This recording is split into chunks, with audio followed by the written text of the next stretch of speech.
Esta semana la lección está titulada Imágenes de la Unidad.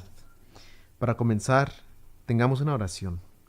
Señor, yo pido que bendigas por favor el repaso de la escuela sabática, que sea de bendición, Señor, para todos aquellos que estén escuchando.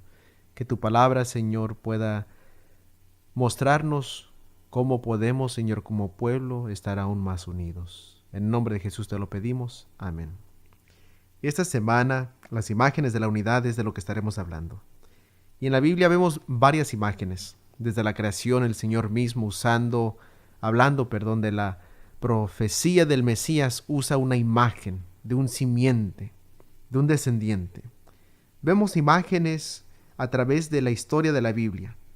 Aún vemos imágenes en los libros apocalípticos, refiriéndose a señales que van a suceder en los últimos días.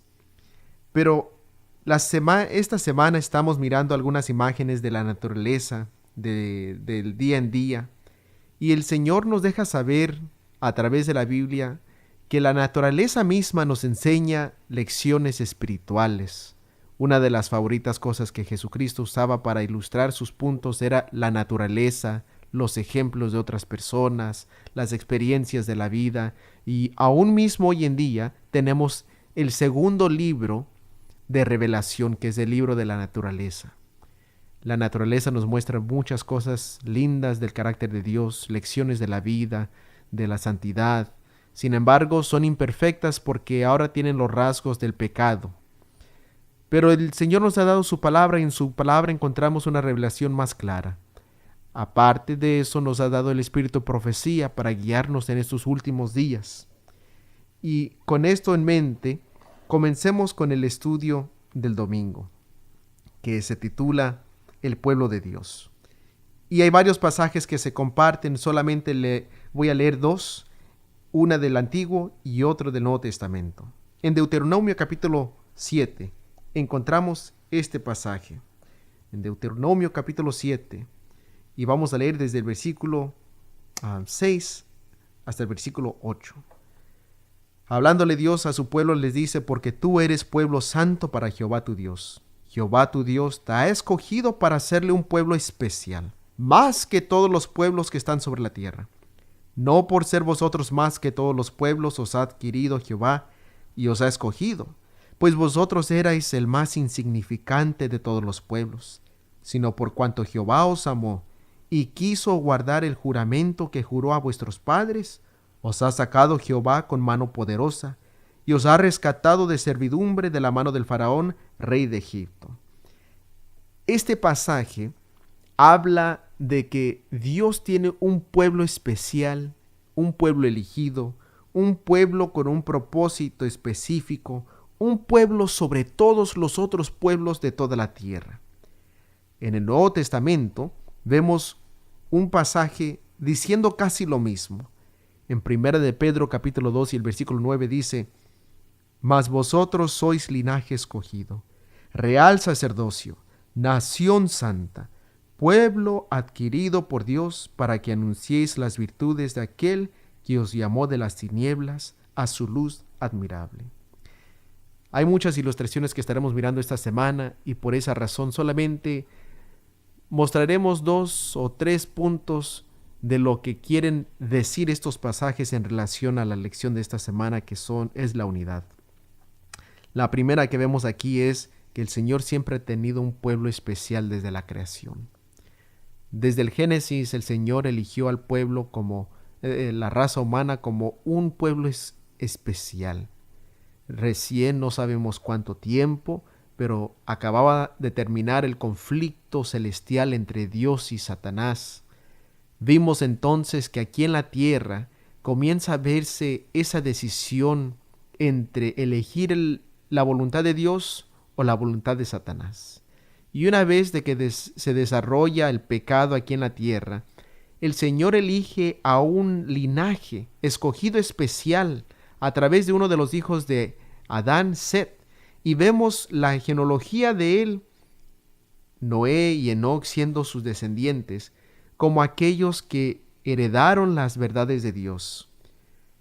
Años después se eligió a Abraham, que también fue de ese mismo linaje, Y a través de él Dios hizo la promesa que toda la tierra iba a ser bendecida por un hijo que él iba a tener. Sabemos que de ahí salió el pueblo de Israel, del linaje de Abraham. Pero ¿por qué razón escogió Dios a este grupo? El pasaje en Deuteronomio menciona algunas cosas allí en el capítulo 7, el versículo 8, dice que no era porque eran más grandes, más talentosos, más bellos, más fuertes, más astutos. Nada de eso menciona, sino que se funda en lo que es Dios y no lo que era el pueblo. Dice, sino por cuanto Jehová os amó. Por cuanto Jehová os amó. Dios le dice a su pueblo, mira, tú eres un pueblo especial, pero eres especial no porque tú eres especial porque yo te amé. Eres especial porque yo quise guardar lo que dice aquí, el juramento que juró a vuestros padres. Dios quiso ser fiel a su palabra. El Señor nos deja saber que hoy en día Dios también te ama a ti y me ama a mí. En su palabra Él hizo un pacto desde la creación que Él iba a enviar a un Mesías prometido y con ese fin Él quiere ser fiel. Y a través de todos aquellos que escojan aceptar este pacto, Dios pide también algo de nosotros. En 1 de Pedro 2, versículo 9 dice lo siguiente, que nosotros debemos de anunciar las virtudes de aquel que os llamó de las tinieblas a su luz admirable. O sea que una vez que nosotros aceptamos a Jesús, mi obra ya no es de vivir para mí mismo, sino que de vivir para Dios. Sabes, hoy en día nosotros sabemos que en el libro de Apocalipsis vemos que sigue el pueblo de Dios en los últimos días. Y el pueblo de Dios se distingue por sus características en Apocalipsis capítulo 2 y el versículo 17, que guardan los mandamientos de Dios y tienen el testimonio de Jesucristo. Nosotros hoy en día somos unidos específicamente a través de nuestro llamado. Somos unidos en el voto bautismal que aceptamos y tomamos en frente del pueblo de Dios para decir yo también quiero ser parte del pueblo de Dios. Hoy en día nosotros entonces tenemos este llamado de ser parte del pueblo de Dios. Vayamos aquí a la lección del próximo día, que se titula La casa de Dios. En la casa de Dios encontramos un pasaje en Efesios capítulo 2 y el versículo del 19 hasta el 22. Y en este pasaje miramos que el Señor aquí usa dos cosas para referirse a su pueblo. Noten lo que dice aquí. Así que ya no sois extranjeros ni advenedizos, sino conciudadanos de los santos y miembros de la familia de Dios, edificados sobre el fundamento de los apóstoles y profetas, siendo la principal piedra del ángulo Jesucristo mismo, en quien todo el edificio bien coordinado va creciendo para ser un pueblo santo en el Señor, en quien vosotros también sois juntamente edificados para morada de Dios en el Espíritu. Este pasaje nos deja saber lo que define su pueblo, y eso es que hay una familia y hay una casa.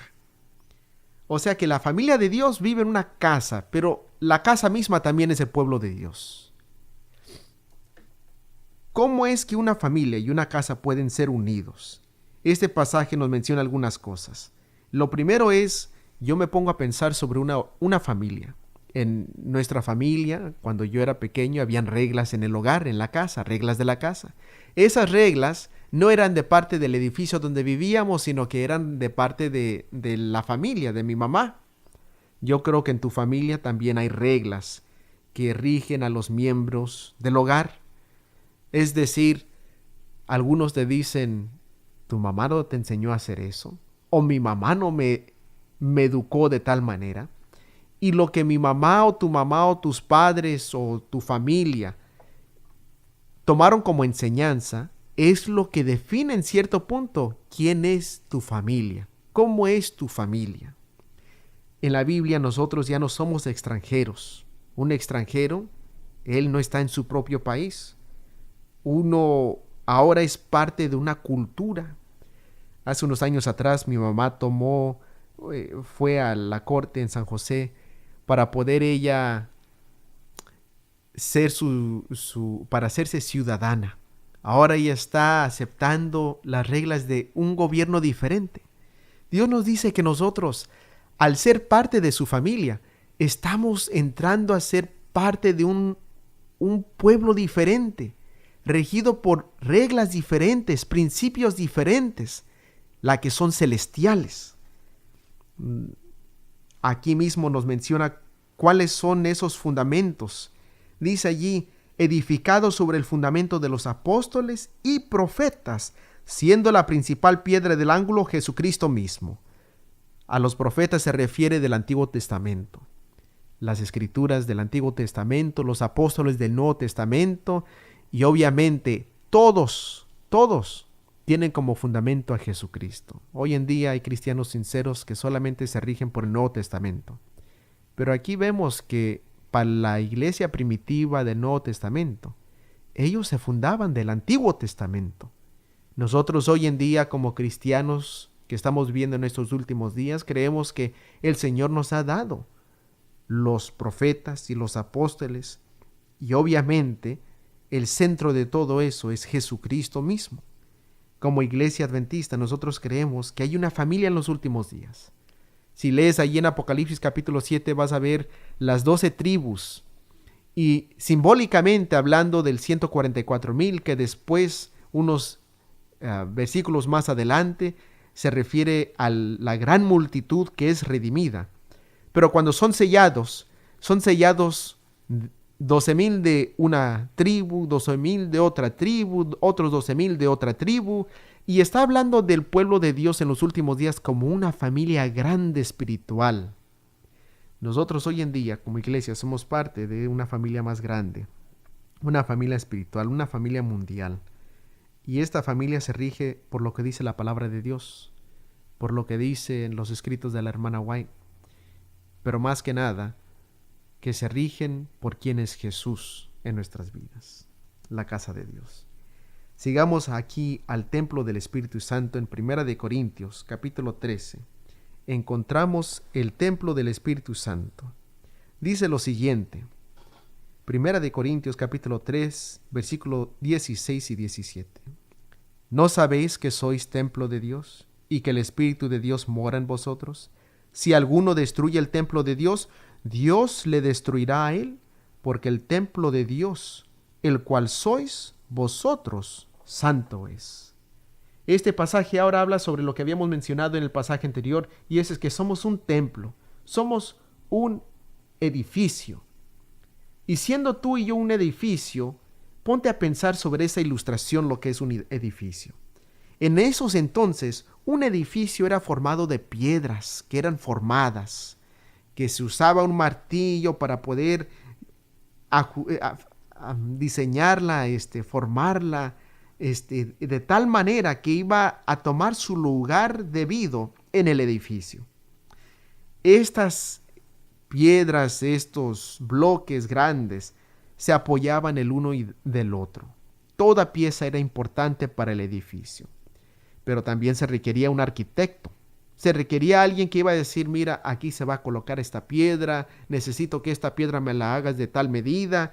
Pero en realidad también tenemos que ponernos a pensar que antes de ser un edificio, cada pieza, antes de ser lo que es hoy en día en ese edificio, era una piedra insignificante, sin valor, una piedra que nadie apreciaba, pero el arquitecto ve esa piedra y él ve lo que puede ser en su edificio.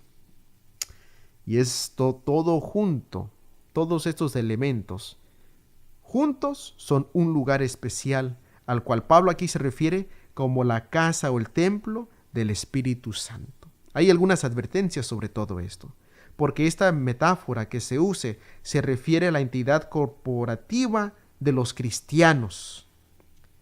Y nos advierte allí que cualquiera que intente destruir esta confraternidad sufrirá las consecuencias del juicio. Hoy en día hay muchos que intentan traer cizaña a la iglesia, división, crítica, Y nuestro Dios nos le advierte a esas personas que tú no estás simplemente dividiendo una iglesia. No, esta iglesia es algo especial, es el templo de Dios. Juntos somos la habitación del Espíritu Santo. Es por eso que Jesucristo dice, donde 2 o 3 están allí reunidos, allí estaré yo. Por lo tanto, Él quiere que los miembros dejen de lado las actitudes y las conductas que amenazan su unidad. Yo puedo quizás traer mis propios puntos de vista, lo que yo quiero, pero tengo que pensar también qué es lo mejor para el templo de Dios. ¿Qué es lo que va a permitir que el Espíritu Santo siga habitando aquí? El templo de Dios. Vayamos a la próxima lección, que se encuentra allí en 1 Corintios capítulo 12. Y siendo un pasaje extenso, largo, no lo vamos a leer todo, pero quisiera notar algunas cosas que habla aquí del cuerpo de Cristo y analizar algunos puntos. El primero dice aquí el capítulo 12, versículo 12, porque así como el cuerpo es uno y tiene muchos miembros, pero todos los miembros del cuerpo, siendo muchos, son un solo cuerpo, así también Cristo. Porque un solo espíritu fuimos bautizados en un cuerpo, sean judíos o griegos, sean esclavos o libres, y a todos se nos dio a beber de un mismo espíritu.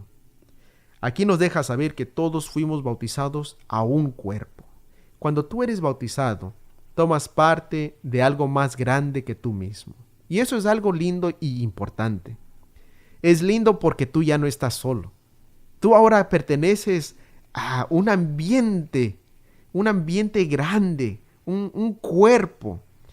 Y nos deja saber también la importancia de eso, en el sentido de que yo no soy más grande que cualquier persona. Todos somos importantes. Y por esta razón no debo de pisotear a alguien más, porque esa persona es de mucho valor. Y esa persona, al ellos estar bien, me va a afectar a mí en mi vida espiritual, que yo esté bien también, porque todos somos un cuerpo. Nos deja saber el versículo 15. Si dijera el pie, ¿por qué no soy mano o no soy el cuerpo? En otras palabras, en el cuerpo es importante apreciar lo que uno es. Es muy fácil pensar, ¿por qué no tengo yo los talentos de alguien más? ¿Por qué no nací en una familia mejor? ¿Por qué no fui creado en un país diferente? ¿Por qué no tengo yo quizás lo que alguien más tiene? Pero el Señor dice, no, tú estás y tienes lo que tienes, y aprécialo. Porque cuando entras a la iglesia y te das cuenta de que el Señor espera que tú participes del cuerpo de Cristo, Él te ha dado ciertas habilidades, dones, puntos de vista, y todo eso es importante para el cuerpo.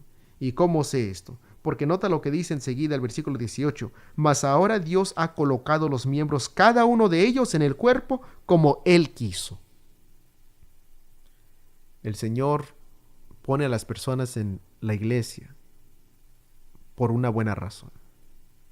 Y es importante que tú y yo veamos aún aquella persona que parece estar callado, que no contribuye, intentar de involucrarlo en nuestra clase local.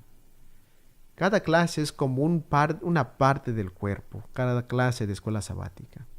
Y es importante que como clase de escuela sabática trabajemos con una misión, un propósito: visitarnos, repartir literatura, orar el uno por el otro y amarnos los unos por los otros, involucrar a todo miembro, porque Cristo lo ha puesto allí. No está ahí por coincidencia. Cuando tú ves a esa persona, ahí está porque Dios lo puso ahí.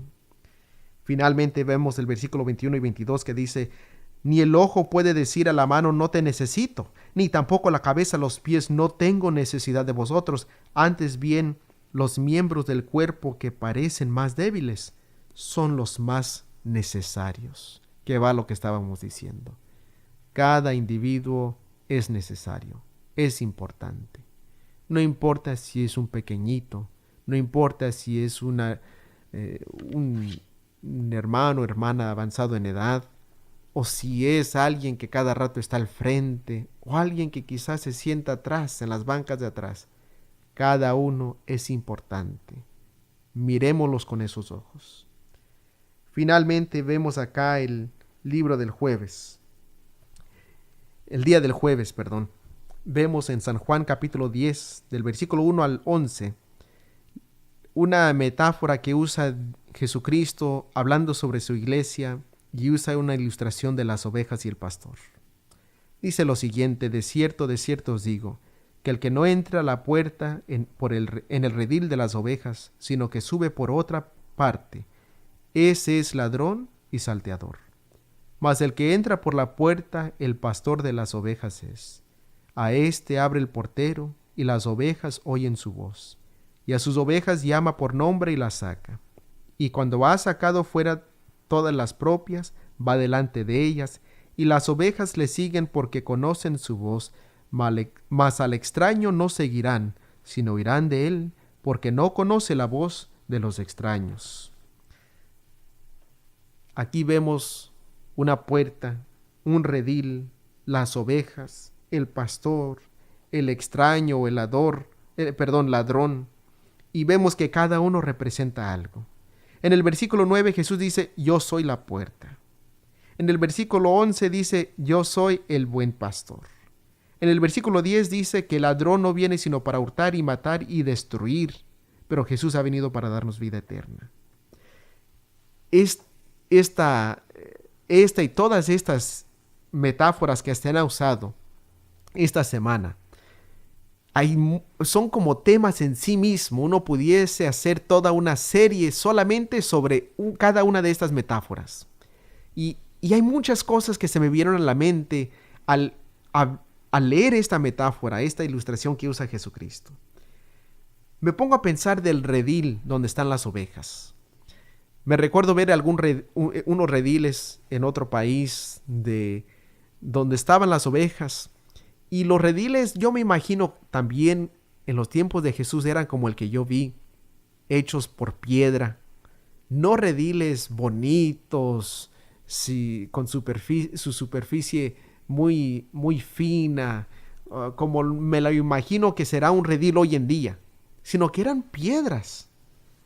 Sabes, en la Biblia, el Señor nos deja saber que tenemos un redil como iglesia que nos protege, y esa es la ley de Dios.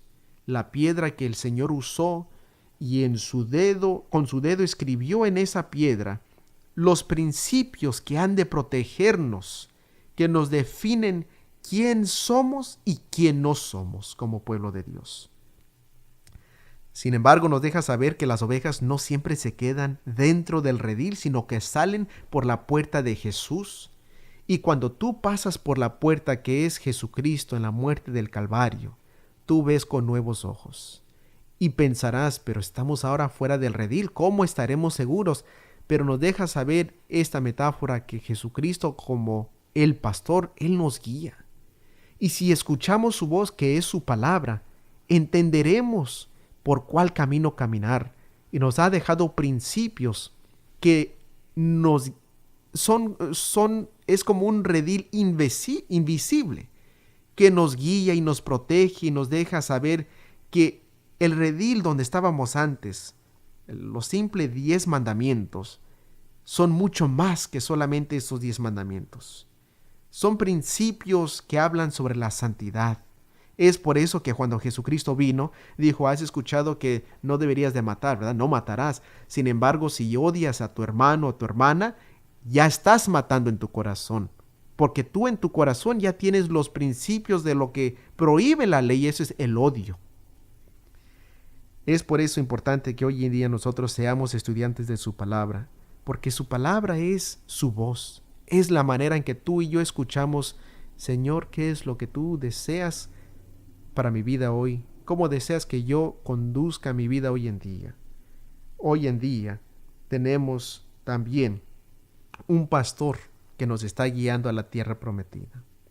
Allí en Apocalipsis capítulo 7, después de que los 144,000 son sellados, son nombrados, ¿verdad?, por familias, después de que ellos pasan por el tiempo de gran tribulación y lavan sus ropas con la sangre de Jesucristo, nos deja saber que el que los guía es el Cordero. Y este Cordero los guía a las fuentes de aguas vivas.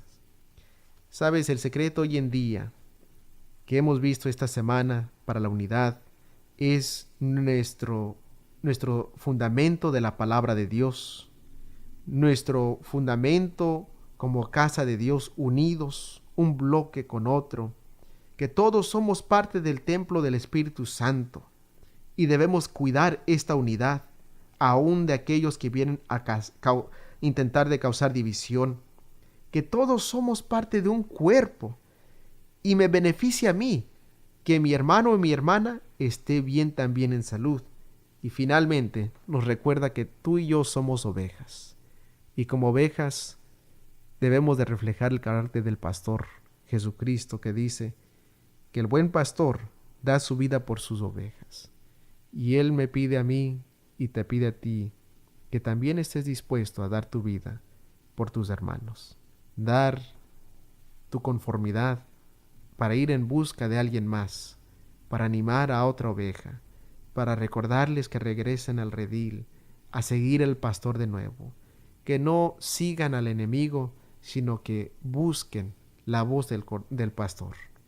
Dios te bendiga.